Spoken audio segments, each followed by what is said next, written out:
So hello everyone guys, welcome to the most awaited video how to make college list. जसं मी तुम्हाला आधी promise केलं होतं की तुम्हाला कॉलेज लिस्ट कशी बनवायची ह्याच्यावर मी एक सिरीज घेऊन येईन। तर ह्या सिरीजमधली ही एक पार्ट 1ची व्हिडिओ आहे आणि ह्या पार्ट 1 मध्ये आपण बघणार आहोत की तुमच्या चॉईस कोडबद्दल। हे चॉईस कोड नक्की काय असतात हे मी तुम्हाला आज सगळं समजून सांगणार आहे। जर तुम्ही कुठल्या कॅटेगरीमधून अप्लाय केलं असेल किंवा जर तुम्ही TFWS मधून अप्लाय केलं असेल तर तुमच्यासाठी हे चॉईस कोड खूप इम्पॉर्टंट असतात आणि हे तुम्हाला समजून घेणं खूप गरजेचं आहे। तर तेच सगळं आज मी तुम्हाला ह्या व्हिडिओमध्ये समजवणार आहे। सो तुम्ही ही व्हिडिओ शेवटपर्यंत नक्की बघा आणि जर तुम्ही अजून ह्या व्हिडिओला लाईक नसेल केलं तर लवकरात लवकर लाईक करून घ्या। चला ह्या व्हिडिओला आपण सुरू करूया। तर सगळ्यात पहिले आपण हे समजून घेऊ की हे चॉईस कोड नक्की काय असतं, ह्याचा इम्पॉर्टन्स काय असतो आणि हे चॉईस कोड आपल्याला कुठे यूज करावं लागतं। सो सगळ्यात पहिले तुम्ही चॉईस कोड समजून घ्या। चॉईस कोड हा एक 9 डिजिटचा कोड असतो जो प्रत्येक कॉलेजला दिलेला असतो। या चॉईस कोडमुळे तुम्ही हे आयडेंटिफाय करू शकता की नक्की तुम्ही कुठल्या कॉलेजला अप्लाय केलेलं आहे, त्या कॉलेजमध्ये तुम्ही कुठल्या ब्रांचला अप्लाय केलेलं आहे आणि त्या तिकडे तुम्ही TFWSला अप्लाय केलेत की नाही केलेत। तर हे तुम्ही ह्या चॉईस कोडवरून आयडेंटिफाय करू शकता। तर हे तुम्हाला समजलं की हे चॉईस कोड काय असतो। मग त्याचा इम्पॉर्टन्स काय। सो हे तुमचे चॉईस कोड तुमचे ऑप्शन फॉर्म फिलिंग करताना खूप इम्पॉर्टंट असतात। जसे की तुम्हाला माहिती आहे की ऑप्शन फॉर्म फिलिंगमध्ये आपल्याला प्रेफरन्स वाईज कॉलेज लिस्ट बनवावी लागते। त्याच्यामध्ये प्रत्येक कॉलेजचा आपल्याला प्रेफरन्स सेट करावा लागतो की आपल्याला पहिल्या प्रेफरन्सला कुठला कॉलेज पाहिजे, आपल्याला दुसऱ्या प्रेफरन्सला कुठलं कॉलेज पाहिजे। तर असं आपल्याला preference wise college list set करावी लागते। त्याच्यामध्ये असे भरपूर कॉलेजेस असतात ज्यांचे नेम्स खूप सिमिलर असतात। For example DY Patil. आता तुम्हाला माहिती असेल की आपल्या महाराष्ट्रामध्ये असे भरपूर DY पाटीलचे कॅम्पसेस आहेत जे वेगवेगळ्या लोकेशनमध्ये लोकेटेड आहेत आणि हे सिलेक्ट करताना भरपूर मुलं मिस्टेक करतात। त्यांना एका दुसऱ्या लोकेशनचा कॅम्पस सिलेक्ट करायचं असतं, एक दुसऱ्या लोकेशनचं कॉलेज त्यांना सिलेक्ट करायचं असतं, बट ते चुकून दुसऱ्याच लोकेशनचं कॉलेज सिलेक्ट करतात। का? कारण की दोन्ही कॉलेजचे नेम सिमिलर होते। सो हेच कन्फ्युजन अवॉइड करण्यासाठी तुम्हाला हे कॉलेजचे चॉईस कोड दिलेले असतात आणि हे तुम्हाला चॉईस कोड समजून घेणं खूप इम्पॉर्टंट आहे कारण की ह्याच्या अकॉर्डिंगच तुम्ही समजू शकता की तुम्ही करेक्ट कॉलेज सिलेक्ट केलेत की नाही केलेत। आय होप हे तुम्हाला चॉईस कोडबद्दल समजलेलं असेल। आता आपण पूर्ण चॉईस कोडना ब्रेकडाऊन करून बघूया। प्रत्येक चॉईस कोडचा पार्ट मी तुम्हाला एक्सप्लेन करणार आहे म्हणजे तुमचे सगळे डाऊट्स क्लिअर होतील।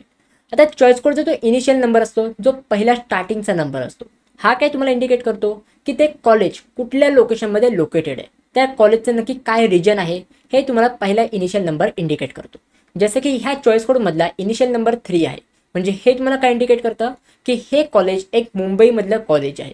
आता जर हेच कॉलेज जर अमरावतीमध्ये लोकेटेड असतं तर ते तुम्हाला पहिल्या डिजिटमध्ये 1 दिलं असतं। जर हेच कॉलेज छत्रपती संभाजीनगरमध्ये लोकेटेड असतं तर तुम्हाला इनिशियल नंबर हा 2 दिला असता। जर हेच कॉलेज मुंबईमध्ये लोकेटेड असतं तर तुम्हाला इनिशियल नंबर 3 दिला असता, जे की तुम्हाला ऑलरेडी दिलेला आहे। आता हा जो तुमचा कॉलेज कोड आहे हा एका मोस्ट फेमस कॉलेजचा चॉईस कोड आहे जे आहे VGTI कॉलेज। तुम्हाला माहिती असेल एक टॉप मोस्ट कॉलेज आहे ओव्हरऑल महाराष्ट्रामधलं, तर ह्या कॉलेजचा हा चॉईस कोड आहे। आता हे कॉलेज हे मुंबईमध्ये लोकेटेड आहे, सो तुम्हाला पहिला इनिशियल नंबर तुम्हाला 3 दिलेला आहे। आता जर हेच कॉलेज जर नागपूरमध्ये लोकेटेड असतं तर तुम्हाला पहिला इनिशियल नंबर तुम्हाला 4 दिला असता। जर हेच कॉलेज जर नाशिकमध्ये लोकेटेड असतं तर तुम्हाला इनिशियल नंबर 5 दिला असता। जर हे कॉलेज पुण्यामध्ये लोकेटेड असतं तर तुम्हाला इनिशियल नंबर हा 6 दिला असता। जर तुम्ही कधी COEP कॉलेजचा कोड बघितला असेल तर तुम्हाला इनिशियल नंबर हा 6 दिलेला असेल, म्हणजे त्यावरून तुम्ही आयडेंटिफाय करू शकता की हे कॉलेज नक्की कुठल्या रिजनमध्ये लोकेटेड आहे। तर आय होप हे तुम्हाला समजलेलं असेल। बाकीचे जे पण काही कॉलेजेस आहेत जे कोल्हापूर, सोलापूर, सातारा, सांगली या ठिकाणी लोकेटेड आहेत त्या पण कॉलेजचा इनिशियल नंबर हा 6 असतो, म्हणजे ह्याच्याने तुम्ही आयडेंटिफाय करू शकता की कोणतं कॉलेज कुठल्या लोकेशनमध्ये लोकेटेड आहे। त्यानंतर जे पहिले तुम्हाला 4 डिजिट दिलेले असतात ते तुमचे एक इन्स्टिट्यूट कोड असतो, एक तुमचा कॉलेजचा कोड असतो, म्हणजे ह्याच्याने तुम्ही आयडेंटिफाय करू शकता की नक्की तुम्ही कुठलं कॉलेज सिलेक्ट केलेलं आहे। प्रत्येक कॉलेजचा एक युनिक कोड असतो। जर तुम्ही VGTI कॉलेजचा बघितलं तर 3012 हा तुमचा कॉलेजचा कोड असतो। जर तुम्ही COEP कॉलेजचा बघितलं तर 6006 हा एक कॉलेजचा कोड असतो। जर तुम्ही SPIT कॉलेजचा बघितलं ते मुंबईमध्ये लोकेटेड आहे तर 3215 हा त्याचा कॉलेजचा कोड आहे। जर तुम्ही पुण्यामधल्या PICT कॉलेजचा कोड बघितलं तर 6271 हा त्याचा कॉलेजचा कोड आहे। सो प्रत्येक कॉलेजचा ना एक वेगवेगळा कोड त्यांना दिलेला असतो।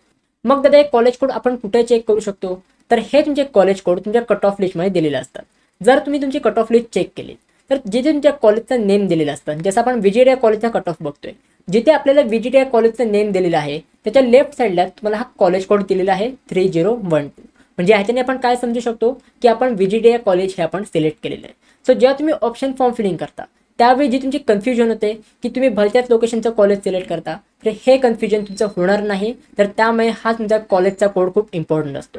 प्रत्येक कॉलेजचा हा वेगवेगळा कोड असतो. जर तुम्ही पुण्यामधलं कुठलंही कॉलेज घेतलं, प्रत्येक कॉलेजचा वेगवेगळा कोड आहे. जर तुम्ही मुंबईमधलं कुठलंही कॉलेज घेतलं, प्रत्येक कॉलेजचा वेगवेगळा कोड आहे. तर हा तुम्हाला कॉलेजचा कोड पूर्ण चेक करून घ्यायचा आहे. आणि जेव्हा तुम्ही कॉलेज लिस्ट बनवता त्यावेळी प्रत्येक कॉलेजच्या बाजूला तुम्हाला हा कॉलेजचा कोड लिहायचा आहे. म्हणजे त्याच्याने आपण जेव्हा ऑप्शन फॉर्म फिलिंग करतो त्यावेळी आपलं अजिबात कन्फ्युजन होणार नाही. तर हे तुम्हाला समजले असेल की तुमच्या कॉलेजचे कोड काय असतात. त्याच्यानंतर जे तुम्हाला पुढचे 3 डिजिट दिलेले आहेत, आता हे तुमचे 3 डिजिट काय इंडिकेट करतात की तुम्ही त्या पर्टिक्युलर कॉलेजमध्ये कुठल्या ब्रांचसाठी तुम्ही अप्लाय केलेले आहेत. जसे की ह्या इकडे दिलेलं आहे 245. आता हे 245 काय इंडिकेट करतं की तुम्ही त्या पर्टिक्युलर कॉलेजमध्ये, जसे की मी तुम्हाला सांगितलं की ह्या इकडे मी एक्झाम्पल म्हणून VGTI कॉलेजचा कोड घेतलाय. तर VGTI कॉलेजमध्ये तुम्ही कॉम्प्युटर इंजिनिअरिंग ह्या ब्रांचला तुम्ही अप्लाय केलं, तर हे तुम्हाला हे 3 डिजिट इंडिकेट करतात. आणि असंच वेगवेगळ्या ब्रांचेसचा कोड हा वेगवेगळा असतो. जसे की कॉम्प्युटर इंजिनिअरिंगसाठी 245 आहे, तसंच IT साठी म्हणजे इन्फॉर्मेशन टेक्नॉलॉजीसाठी तुमचा 246 हा कोड आहे. असं तुमच्या वेगवेगळ्या ब्रांचेससाठी वेगवेगळे कोड तुम्हाला दिलेले असतात, जसे की तुम्हाला ह्याकडे स्क्रीनवर दिसत आहे. सो हे तुम्हाला ब्रांचेसचे कोड पण तुम्हाला नीट बघायचे आहेत. म्हणजे जेव्हा तुम्ही ऑप्शन फॉर्म फिलिंग कराल त्यावेळी तुम्ही पर्टिक्युलर कॉलेजच्या बरोबर ब्रांच सिलेक्ट केलेत की नाही, तर हे तुमचं ह्याकडून कन्फ्युजन क्लिअर होतं. मग तिथे आम्ही ब्रांचचे कोड आपण कुठून बघू शकतो, तर जर तुम्ही कट ऑफ लिस्ट चेक केलीत तर कट ऑफ लिस्टमध्ये जे तुम्हाला कॉलेजचं नेम दिलेलं असतं त्याच्या खाली तुम्हाला ब्रांचेस पण दिलेले असतात. जसे की VGTI कॉलेज जे तुम्हाला कॉलेजचं नाव दिलं आहे त्याच्या खाली तुम्हाला त्याची ब्रांच पण दिली आहे कॉम्प्युटर इंजिनिअरिंग. आता त्या तिकडे जर तुम्ही कॉम्प्युटर इंजिनिअरिंगसाठी अप्लाय करणार असाल तर तुमचा ब्रांचचा कोड काय असला पाहिजे 245. तर तेच तुम्हाला ह्याकडे दिलेलं आहे 3012244510. आता हे तुमचं 245 आहे, ह्याच्याने तुम्ही आयडेंटिफाय करू शकता की तुम्ही त्या कॉलेजमध्ये म्हणजे VGTI कॉलेजमध्ये तुम्ही कॉम्प्युटर इंजिनिअरिंग ही ब्रांच तुम्ही सिलेक्ट केली आहे. तसंच प्रत्येक ब्रांचेसच्या बाजूला तुम्हाला हा ब्रांचचा कोड दिलेला असतो, म्हणजे कॉलेज कोड त्याच्यासोबत तुम्हाला ब्रांच कोड सुद्धा दिलेला असतो. तर तुम्ही हे चेक करू शकता. त्याच्यानंतर जे तुमचे पुढचे 2 डिजिट आहेत, हे तुमचे 2 डिजिट खूप इम्पॉर्टंट आहेत. म्हणजे जर तुम्ही कुठल्याही रिझर्व कॅटेगरीमध्ये अप्लाय केलं असेल आणि जर तुम्ही TFWS मध्ये पण अप्लाय केलं असेल तर हे तुमचे 2 डिजिट खूप इम्पॉर्टंट असतात. आता जर तुमच्या कॉलेज कोडच्या शेवटला 10 असं आलं, शेवटला म्हणजे काय, म्हणजे जो तुमचा कॉलेज कोड असतो जसे की 30122445 आणि शेवटला 10 असं आलं तर तुम्हाला समजायचं आहे की तुम्ही नॉर्मल सीटला अप्लाय केलेलं आहे. नॉर्मल सीटला म्हणजे काय, नॉर्मल सीटमध्ये सगळे रिझर्व कॅटेगरी येतात, म्हणजे ओपन कॅटेगरी पण येते. ज्यांनी पण ओपन कॅटेगरीमध्ये अप्लाय केलेलं असेल तर त्या मुलांच्या कॉलेज कोडच्या शेवटला 10 येईल. किंवा जर तुम्ही रिझर्व कॅटेगरीमध्ये अप्लाय केलं असेल जसे की OBC, ST-BC, SC-ST, VJNT अशा कुठल्या रिझर्व कॅटेगरीमध्ये अप्लाय केलेलं असेल तर तुम्हाला कॉलेज कोडच्या एंडला 10 असा बघायला मिळेल. जर तुम्ही EWS मध्ये पण अप्लाय केलेलं असेल तरी पण तुमच्या कॉलेज कोडच्या शेवटला 10 असा बघायला मिळेल. म्हणजे जर तुमच्या कॉलेज कोडच्या शेवटला 10 असं आलं तर तुम्हाला समजून जायचं आहे की तुम्ही नॉर्मल सीटला तुम्ही अप्लाय केलेलं आहे. बट जर तुमच्या कॉलेज कोडच्या शेवटला 1T असं आलं, 0च्या जागी जर T आला तर तुम्हाला समजायचं आहे की तुम्ही TFWच्या सीटला तुम्ही अप्लाय केलेलं आहे. जो तुम्हाला शेवटला T दिलेला असतो तो तुम्हाला काय सांगतो की तुम्ही ह्या कॉलेजच्या TFWच्या सीटला अप्लाय केलेलं आहे. म्हणजे जर तुमचा कॉलेज कोड असा आला 30122451T, जर हे असं आलं तर तुम्हाला समजायचं आहे की तुम्ही त्या कॉलेजच्या TFWच्या सीटला तुम्ही अप्लाय केलेले आहेत. आणि हे तुमचे जे कोड आहेत हे तुमचे एकत्र नाही येणार, हे तुमचे वेगवेगळे कोड येणार. म्हणजे 10 आणि 1T हे तुमचे एकत्र नाही येणार, हे तुमचे वेगवेगळे कोड असणार आहेत. म्हणजे एक कोड असा असेल 3012244510 आणि दुसरा कोड असा असेल 30122451T. म्हणजे हे तुमचे असे 2 वेगवेगळे कोड असणार आहेत. आणि हे जे 1Tचा जो कोड आहे हा त्याच मुलांना बघायला मिळणार आहे ज्या मुलांनी TFWSला अप्लाय केलंय. ज्या मुलांनी TFWSला अप्लाय नाही केलंय त्या मुलांना 1Tचा कोड नाही बघायला मिळणार.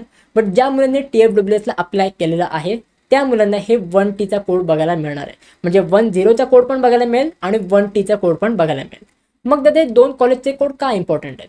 सो बघा, जर तुम्ही TFWSला अप्लाय केलं असेल ना तर मी तुम्हाला आधी पण सांगितलं की तुम्हाला TFWSसाठी थोडी तुम्हाला वेगळी कॉलेजची लिस्ट तुम्हाला बनवावी लागते. बऱ्याच मुलांना कन्फ्युजन होतं की दादा TFWSसाठी आम्हाला सेपरेट कॉलेजची लिस्ट बनवावी लागते का, तर नाही, तुम्हाला एकच कॉलेज लिस्ट बनवावी लागते. एक सिंगल कॉलेज लिस्ट तुम्हाला बनवावी लागते. बट त्याच्यामध्ये तुम्हाला नीट प्रेफरन्स सेट करायचा असतो जर तुम्ही TFWSमधनं अप्लाय केलं असेल तर. आणि त्याचसाठी हे तुम्हाला 2 कॉलेजचे कोड दिलेले असतात. म्हणजे जर तुम्हाला नॉर्मल सीटमधनं अप्लाय करायचं असेल तर तुम्हाला शेवटला 10 असं दिलेलं असतं. आणि जर तुम्हाला TFWSमधनं पण अप्लाय करायचं असेल तर तुम्हाला शेवटला 1T असं दिलेलं असतं. आता बऱ्याच मुलांना प्रश्न होतोय, बऱ्याच मुलांना कन्फ्युजन होतं की दादा मी TFWSसाठी तर मी अप्लाय केलेलं आहे, मी TFWSला येस केलं आहे. बट TFWSचा कट ऑफ हाय असतो. जर मला एखादं कॉलेज TFWSमधनं मिळत नसेल तर तेच कॉलेज मला माझ्या कॅटेगरीच्या सीटमध्ये मिळू शकेल का, म्हणजे मी OBC कॅटेगरीचा आहे बट मी TFWSला पण अप्लाय केलं आहे. जर मला TFWS मधनं एखादं मला कॉलेज मिळत नसेल तर तेच कॉलेज मला OBC कॅटेगरीमधनं मिळू शकेल का? तर हो, ते तुम्हाला मिळू शकेल. पण त्यासाठी तुम्हाला नीट तुम्हाला प्रेफरन्स सेट करावी लागते. हे तुम्हाला कॉलेज कोडच्या अनुसार तुम्हाला वेगवेगळी तुम्हाला प्रेफरन्स सेट करावी लागते आणि त्यासाठी तुम्हाला 2 चॉईस कोड प्रोव्हाइड केलेले असतात. म्हणजे जर एखाद्या कॉलेजमध्ये जर तुम्हाला TFWS मध्ये अप्लाय करायचं असेल तर तुम्हाला TFWS चा कोड एंटर करावा लागतो. जर त्याच कॉलेजमध्ये तुम्हाला नॉर्मल सीटमध्ये अप्लाय करायचं असेल तर तुम्हाला नॉर्मल सीटचा कोड तुम्हाला एंटर करायचा असतो. तर अशा टाईपमध्ये तुम्हाला कॉलेज लिस्ट बनवायची असते. आता TFWS साठी तुम्हाला कॉलेज लिस्ट कशी बनवायची आहे? जर तुम्हाला ब्रांचला प्रेफरन्स देऊन कॉलेज लिस्ट बनवायची असेल तर ते तुम्हाला कसं बनवायचं आहे? जर तुम्हाला कॉलेजला प्रेफरन्स देऊन कॉलेज लिस्ट बनवायची असेल तर ते तुम्हाला कसं बनवायचं आहे? तर हे सगळं मी तुम्हाला येणाऱ्या पार्ट 2 आणि पार्ट 3च्या व्हिडिओमध्ये एक्सप्लेन करणार आहे. सो जर तुम्ही पार्ट 2 आणि पार्ट 3च्या व्हिडिओसाठी एक्सायटेड असाल तर मला कॉमेंट सेक्शनमध्ये नक्की सांगा. आणि ह्या व्हिडिओमध्ये जे मी तुम्हाला सांगितलंय हे सगळं जर तुम्हाला समजलेलं असेल तर तेही मला कॉमेंट सेक्शनमध्ये सांगा. म्हणजे मलाही कळेल की जे मी तुम्हाला सांगतोय हे सगळं तुम्हाला समजतंय की नाही. आणि तुमचे कॉमेंट रीड करून मला मोटिवेशन पण येतं. सो प्लीज मला कॉमेंट करून नक्की सांगा की ही व्हिडिओ तुम्हाला कशी वाटली आणि तुम्ही पार्ट 2 आणि पार्ट 3 साठी एक्सायटेड आहात की नाही. सो गाइज, आय होप ह्या व्हिडिओमध्ये जे पण मी तुम्हाला सांगितलंय हे सगळं तुम्हाला समजलेलं असेल की नक्की कॉलेज कोड काय असतो. ह्याचे प्रत्येक कॉलेज कोडचे पार्ट्स, नक्की तुम्हाला कॉलेज कोड कसा ओळखायचा आहे, प्रत्येक कॉलेजच्या कोडमध्ये काय काय तुम्हाला दिलेलं असतं हे सगळं तुम्हाला समजलेलं असेल. आता जर तुम्हाला कॉलेज लिस्ट बनवता येत नसेल, तुम्हाला माहिती नसेल की यार कॉलेज लिस्ट कशी बनवायची, जर तुम्हाला कॉलेज लिस्ट बनवताना थोडीशी डिफिकल्टी येत असेल तर तुम्ही आमची पर्सनल काउन्सिलिंग जॉईन करू शकता. आमच्या पर्सनल काउन्सिलिंगची बॅच 2 ही अजूनही सुरू आहे. या बॅच 2 मध्ये आम्ही तुम्हाला भरपूर काय काय फीचर्स प्रोव्हाइड करतोय जे तुम्हाला ह्या पोस्टरमध्ये बघायला मिळतील. तर खूपच लिमिटेड सीट्स बाकी आहेत. जर तुम्हाला एनरोल करायचं असेल तर लवकरात लवकर तुम्ही एनरोल करून घ्या. सगळे डिटेल्स मी तुम्हाला डिस्क्रिप्शन बॉक्समध्ये प्रोव्हाइड केलेले आहेत. सगळी ॲपचे लिंक वगैरे, तुम्हाला एनरोल कसं करायचं आहे, सगळे डिटेल्स मी तुम्हाला डिस्क्रिप्शन बॉक्समध्ये प्रोव्हाइड केलेले आहेत. तर ते तुम्ही नक्की चेकआउट करा. So guys, that's it for this video. कशी वाटते तुम्हाला ही व्हिडिओ? आवडली असेल तर नक्की लाईक करा, शेअर करा, सबस्क्राईब करा. भेटूया पुढच्या व्हिडिओमध्ये. तोपर्यंत बाय बाय, सी या and have a good day.